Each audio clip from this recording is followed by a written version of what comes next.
Hello friends, welcome to my channel Beta Breeding Day 42. Fry age இன்னைக்கு பாத்தீங்கன்னா 37 days. இது batch 1 fries. எல்லா ஃப்ரைஸுமே நல்ல சைஸ் வந்துட்டாங்க.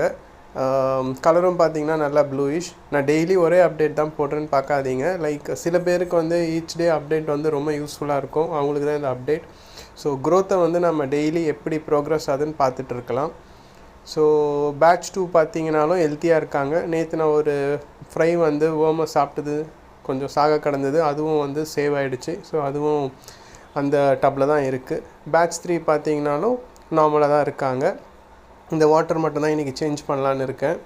ஸோ ஆர்டீமியா தான் முடியல. லைக் 2 பீட்டா ஃப்ரை 150 rupeesக்கு வாங்கினேன். பட் இப்போ எனக்கு செலவுக்கு மேலே செலவு வருது. பட் ஓகே, ஏதோ ஒரு லைஃப்பை காப்பாற்றுறோம். ஸோ ஆர்டீமியா வந்து இப்போது 2 கேப்சூல் போடுறேன் ஒரு நாளைக்கு. மார்னிங் மட்டும், திருப்பி நைட்டு 2 கேப்சூல். ஸோ 4 கேப்சூல் வந்துடுது. அதுவே அரௌண்ட் 40 rupees. மொயினா கல்ச்சரும் பார்த்தீங்கன்னா ஜஸ்ட் நான் அது டெஸ்டிங்கில் தான் வச்சுருக்கேன், எந்த அளவுக்கு அது மல்டிப்ளை ஆகுதுன்னு. ஸோ 2 நாள் கழித்து இன்றைக்கி தான் நான் கொஞ்சம் ஈஸ்ட் ஊற்றி பார்த்தேன். ஸோ மொத்தம் எனக்கு 4 கல்ச்சர் பாட்டில் வச்சுருக்கேன் மொயினாக்கு மட்டும். இன்னும் நான் ஃபீட் பண்ண ஆரம்பிக்கலை. நான் அது வந்து நாளைக்கு இல்லைனா நாளான்னைக்கு நான் அதோடய வீடியோஸ் போடுறேன். ஸோ பேட்ச் 1 ஃப்ரை மட்டும் தனியாக எடுத்து பார்த்தோம். என்னம்மா அழகாக இருக்குது பாருங்கள். ஸோ இது வந்து லைட் வந்து மேலே வச்சு எடுக்கும் போது இந்த கலரில் இருக்குது. ஃபின்ஸ் எல்லாமே நல்லா டெவலப் ஆகிருக்கு. பேட்ச் 1 வந்து இன்னும் வந்து ஃப்ரைஸ் வந்து அடிக்க ஆரம்பிச்சிக்கலாம், அதனால தான் ஃபின்ஸ் நல்லா இருக்குது. இது அதே ஃப்ரை தான், ஜஸ்ட்டு லைட்டு ஃப்ரண்ட்டில் வச்சு எடுக்கும்போது டிஃப்ரெண்ட் க்ளோ கிடைக்கிது. ஸோ பேட்ச் 1 பேட்ச் 2 டிஃப்ரென்ஷியேட் என்னென்னு பார்க்கலாம்.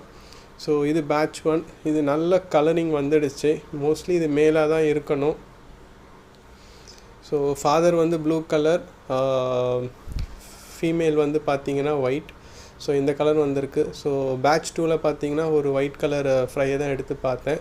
ஸோ இதுவும் பார்த்திங்கன்னா சைஸ் வந்து ஆல்மோஸ்ட் அதோட ஒரு 70% தான் இருக்குது. ஆக்டிவாக தான் இருக்காங்க 2 பேருமே.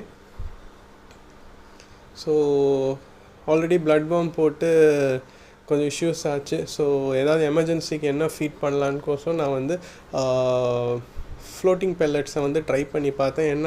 அதுதான் நான் வந்து என்னோடய மற்ற வக்காண்டா டேங்க்குக்கும் மற்ற ஃபிஷ்ஷஸ்க்கும் கொடுத்துட்ருக்கேன். ஈவன் இதோட ஃபாதர் மதரும் அதான் சாப்பிட்டுட்ருக்காங்க. ஸோ இந்த ஃப்ரைக்கும் நான் ட்ரை பண்ணி பார்த்தேன். பரவாயில்ல, இந்த ஃப்ரை அதை சாப்பிட ஆரம்பிச்சது. So happy. இல்லைனா என்கிட்ட ஆர்டீமியா இல்லைனாலும் ஃப்ளோட்டிங் பெல்லட்ஸ் போட்டு காப்பாற்றிக்கலாம். வீடியோ பிடிச்சிருந்தா சப்ஸ்கிரைப் பண்ணுங்கள், ஃப்ரெண்ட்ஸுக்கு ஷேர் அண்ட் லைக் பண்ணிக்கோங்க. ஸோ என்னோடய வக்காண்டா டேங்க் காமிக்கிறேன். அதில் நான் ஃபஸ்ட்டு வீடியோவில் போட்டேன். ஷ்ரிம்போட குட்டி இருந்தால் எனக்கு ரொம்ப ஆசை. நிறைய குட்டீஸ் வந்திருக்கு. தேங்க்யூ.